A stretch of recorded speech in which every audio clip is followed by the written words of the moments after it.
मां पार्वती ने भगवान शिव से एक सवाल पूछा, जिसके बाद भोलेनाथ ने एक कहानी सुनाई और अमर हो गया कबूतर का जोड़ा।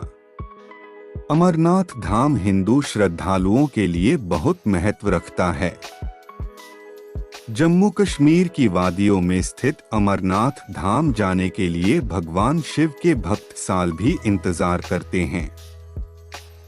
चार धाम की तरह भक्तगण इस पूजनीय यात्रा को जीवन में एक बार करने की इच्छा अवश्य रखते हैं। चार धाम की तरह भक्तगण इस पूजनीय यात्रा को जीवन में एक बार करने की इच्छा अवश्य रखते हैं। अमरनाथ यात्रा के बारे में कहा जाता है कि यहाँ भोले की मर्जी के बिना भक्त नहीं पहुँच पाते हैं। जिसे भगवान शिव बुलाना चाहते हैं वही उनका दर्शन कर पाते हैं। अमरनाथ यात्रा हर साल जून से जुलाई के महीने में शुरू होती है और इस साल भी यह यात्रा शुरू हो चुकी है। अमरनाथ की यात्रा बेहद रोमांचक है क्योंकि यह यात्रा धरती पर स्वर्ग के जैसी है। हिमालय की गोदी में स्थित अमरनाथ हिंदुओं का सबसे ज्यादा आस्था वाला पवित्र तीर्थस्थल है। अमरनाथ की खासियत पवित्र गुफा में बर्फ से शिवलिंग का बनना है। प्राकृतिक हिम से बनने के कारण ही इसे हिमानी शिवलिंग या बर्फानी बाबा भी कहा जाता है।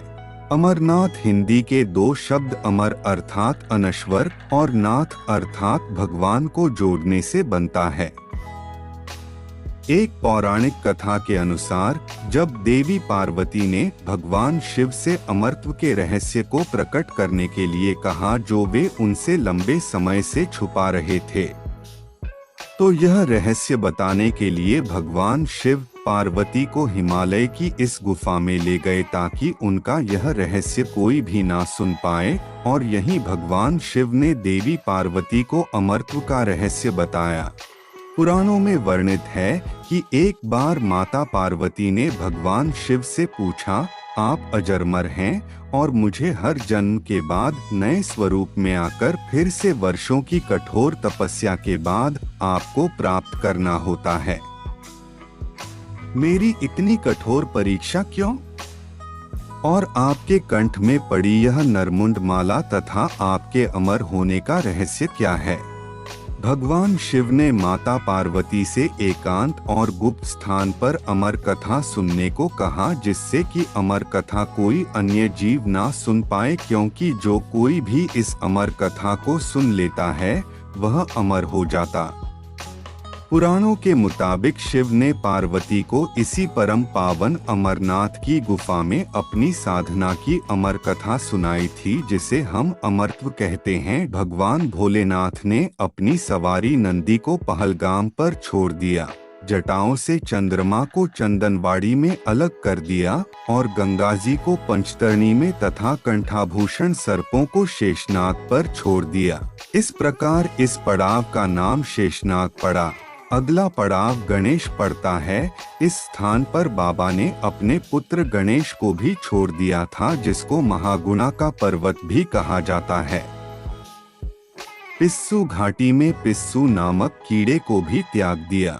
कथा सुनते सुनते देवी पार्वती को नींद आ गई और वह सो गई, जिसका शिवजी को पता नहीं चला। भगवान शिव अमर होने की कथा सुनाते रहे। उस समय दो सफेद कबूतर शिव जी से कथा सुन रहे थे और बीच बीच में गूंगू की आवाज निकाल रहे थे। भगवान शिव को लगा कि माता पार्वती कथा सुन रही हैं और बीच बीच में हुंकार भर रही हैं। इस तरह दोनों कबूतरों ने अमर होने की पूरी कथा सुन ली। कथा समाप्त होने पर भगवान शिव का ध्यान पार्वती की ओर गया, जो सो रही थीं। जब महादेव की दृष्टि कबूतरों पर पड़ी तो वे क्रोधित हो गए और उन्हें मारने के लिए आगे बढ़े। इस पर कबूतरों ने भगवान शिव से कहा कि हे प्रभु, हमने आपसे अमर होने की कथा सुनी है। यदि आप हमें मार देंगे तो अमर होने की यह कथा झूठी हो जाएगी। इस पर भगवान शिव ने कबूतरों को जीवित छोड़ दिया और उन्हें आशीर्वाद दिया कि तुम सदैव इस स्थान पर शिव पार्वती के प्रतीक चिन्ह के रूप में निवास करोगे।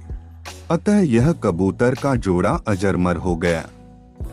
ऐसा कहते हैं आज भी इन दोनों कबूतरों का दर्शन भक्तों को यहाँ प्राप्त होते हैं और इस तरह से यह गुफा अमर कथा की साक्षी हो गई और इसका नाम अमरनाथ गुफा के नाम से प्रसिद्ध हो गया।